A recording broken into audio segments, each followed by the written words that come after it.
We've had some discussions at DPAC meetings around things like getting rid of letter grades.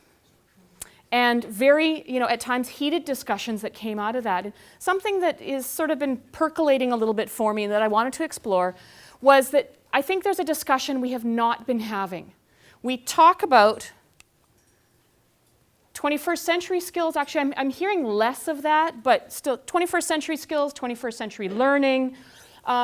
The BC Ed Plan, which is a diagram here, or this graphic is from, talks about the BC Ed Plan. This is coming out of the ministry and the things that are changing. Talks about it as personalized learning. We have inquiry-based learning. We've talked about, maybe some of you have heard of Genius Hour, Google Time.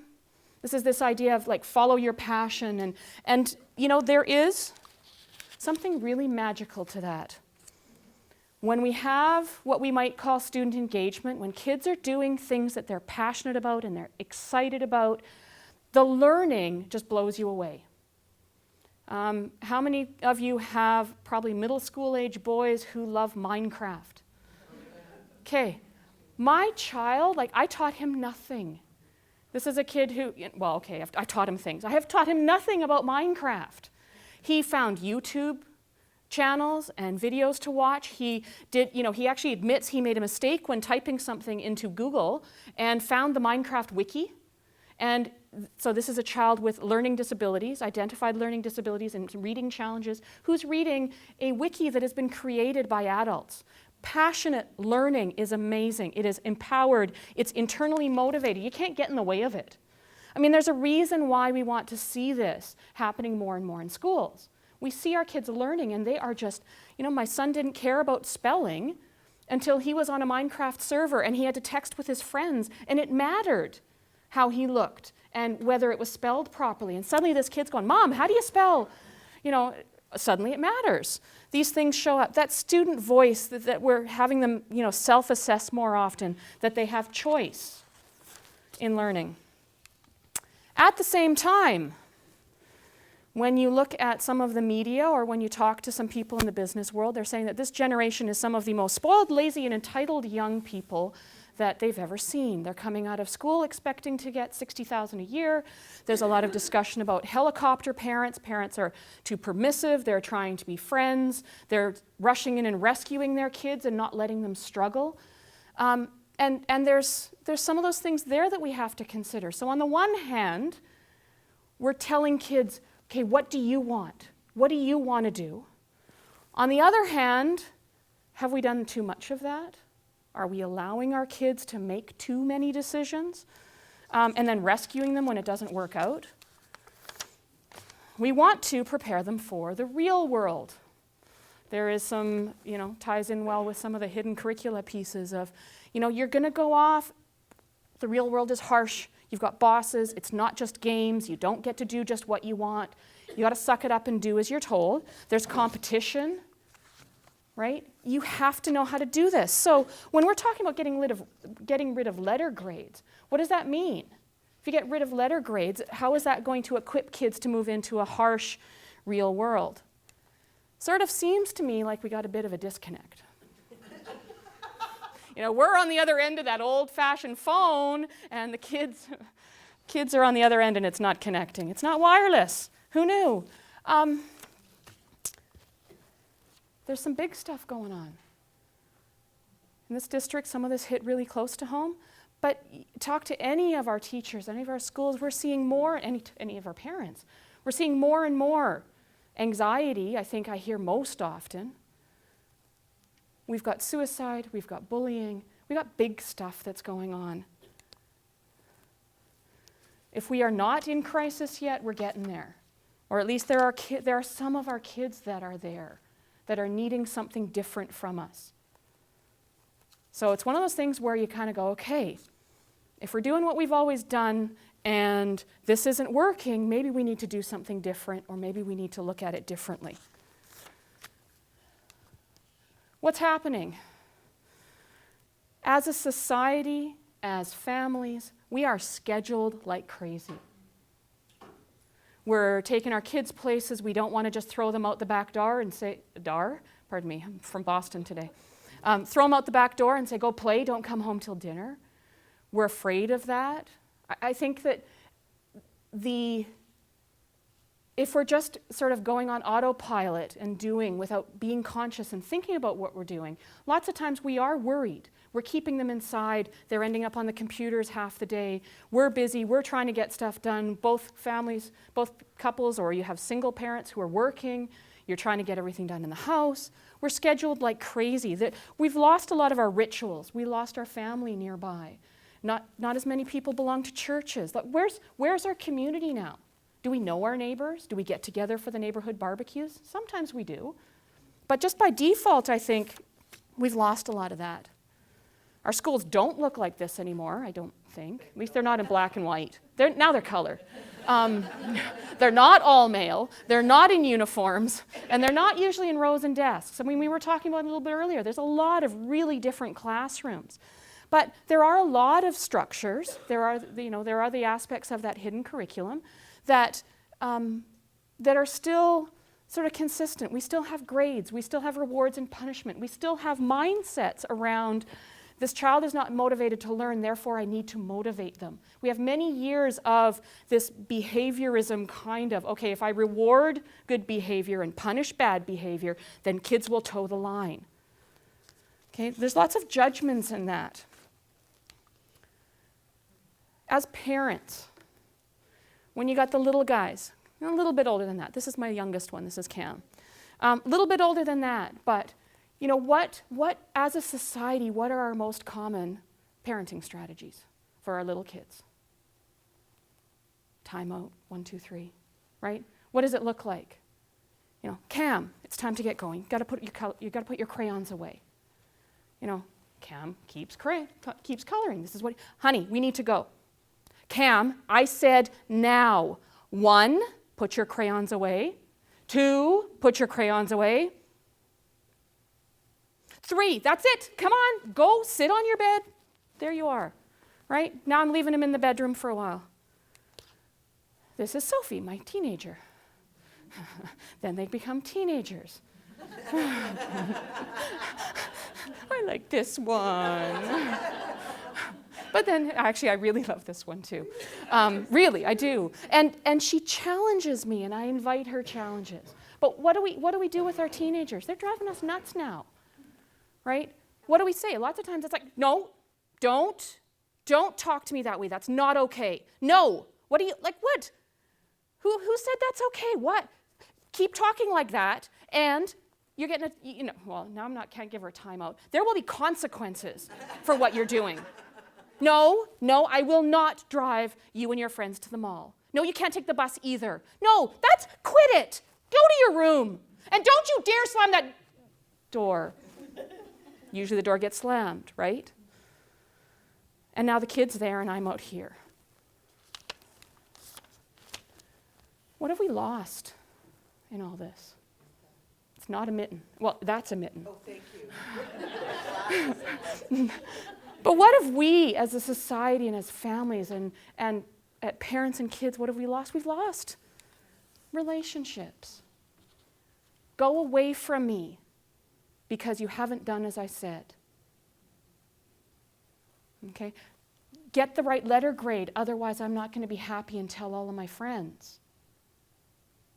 You know, be obedient, don't get timeouts at school. I don't want to get a call from the principal's office.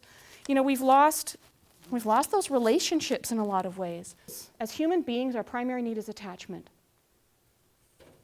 And we will get that in some way. So, if we can get it in a really good and healthy way, fantastic. When it's not going to happen in a positive way, the danger and the thing that I'm afraid of for my kids is that when I'm sending them away from me, they're going to obey, they're going to learn to stop questioning, they're going to learn to swallow who they are and their own feelings in order to stay connected with me. Okay? And what are our long-term goals? I don't want my kids to obey and to swallow their feelings and have all of that stress and internal and everything else, not be able to share their feelings. That's not what I want for them. That's not healthy. That's not maturity. Unfortunately, sometimes the short term and the long term conflict. When I think about the ways that we are doing these things, how are we parenting, how are we interacting with our kids? I see three main ways. One is about control. Sometimes we need control. Lance used the example of when your child goes running out into the street, you don't want to go, now honey, I don't think that's a good idea. Do you really want to make that choice? Okay? There are times when control is appropriate. Okay? Control, the thing we have to remember about is when we are having control and trying to maintain control, it's about my needs and the things that I see as important. The child's needs are not part of that discussion. Who they are, what they need, it's about me. Often the tools that we use in order to control are fear and shame. Be afraid of me if I have to yell louder, if I have to threaten you, if I'm going to take away something that matters to you, if I'm going to have consequences and do timeouts. I'm using fear. You're afraid that I'm going to be upset at me. I'm going to be upset at you. And that loss of disconnection is a fear. Shame is, there's something wrong with me. I can't do this. That's the outcome of prolonged fear. Control manipulates. It's something I do to kids, and at an extreme, it becomes abusive. Okay? There are places for it, not 90% of the time, though. What we often have to do is we have to direct. We have to give guidance. And the difference between controlling and directing, the way that I look at it, is that directing children, I'm being what Gordon Neufeld calls the alpha provider. I have the best interests of my child at heart. I know things that they don't know. I have some wisdom under my belt, hopefully. And so I'm going to help them to learn. And sometimes that means me telling them what to do. We do have to do that. We are the adults in these relationships. And when we come together in relationships, we never come together as peers. Our kids never come together as peers. It's not possible. The nature of a relationship is one person is dominant and the other, so one is giving and one is receiving. In healthy relationships of peers, we go back and forth. I talk, you talk. I talk, you talk. We can do that very fluidly. Dysfunction happens when I get stuck here. Okay, when kids feel like they can't depend on their parents or for whatever reasons, absence, divorce, mental illness, all sorts of reasons, kids get into the alpha place. What happens when kids are in alpha? Can they learn? No. Where's the teacher? The teacher is not submissive to them. The teacher's trying to do this, and the battle is right here. Okay? When I am going to direct, I need to, as a parent, be able to come to here. But when I direct, I use a different tool set. I use the tool set of connection and attachment. When kids learn to trust me, when my children learn to trust me and I have a relationship with them, they know they can come to me, ask me a question, I'll answer them honestly. My kids know I've given them permission to challenge me. Mom, you're doing what you told us not to do yesterday. And I have to go, oh! I have to bite my tongue and say, you're right. Let's readjust this and try this again. Hard to do sometimes in that heat of the moment when it's the teenager and they're poking you. We connect. We build it based on the relationship.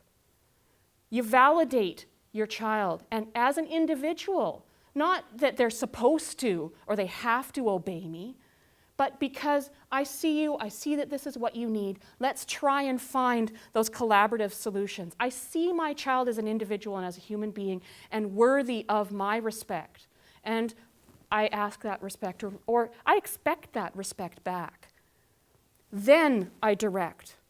Connect, then direct. That's very different than using fear to force a child to do something. And I think the core, the foundation of our parenting and everything else that we do when we are working with kids is we are their anchor. We are the safe place to land. I couldn't find a good picture of a bunch of pillows. That's a good one too. The safe place to land. They can trust us. When we hit teenagers, a lot of the stuff that, has anyone heard of the idea of counterwill? Counterwill is a very natural instinct. Kids are supposed to do it. They do it because the Counter will makes them push back against being coerced into doing something, being forced into doing something. When there is a relationship missing or damaged, then kids will push back against it. And we want them to do that, because when a stranger on the street says, "Get in my car," we want them to say, "No, I don't have to listen to you." But when I have a relationship with them, I want them to listen to me. And that relationship is what builds the foundation that counteracts counter will. Double negative? It's really important that we build our relationships with our kids the majority of the time with attachment and love. Balance. Having it in right balance. All three of those are needed. If we do only what needs to be done to protect the relationship no matter what, we're giving in too often.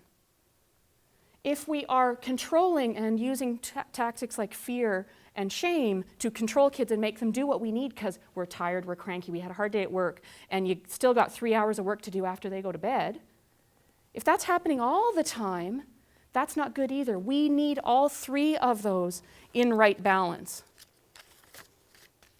And it is not easy. It is rife with failure. It is rife with doubt and self-doubt and wondering if you're doing the right thing. And you don't get to see the results for what? If you're lucky, a couple of years, 6 months, 10 years, 20 years, right? We're doing all this stuff and we hope we're doing the right stuff. You don't know until later. Be conscious. And the relationship matters. We cannot lose those relationships. Our kids are worth it. Thank you very much.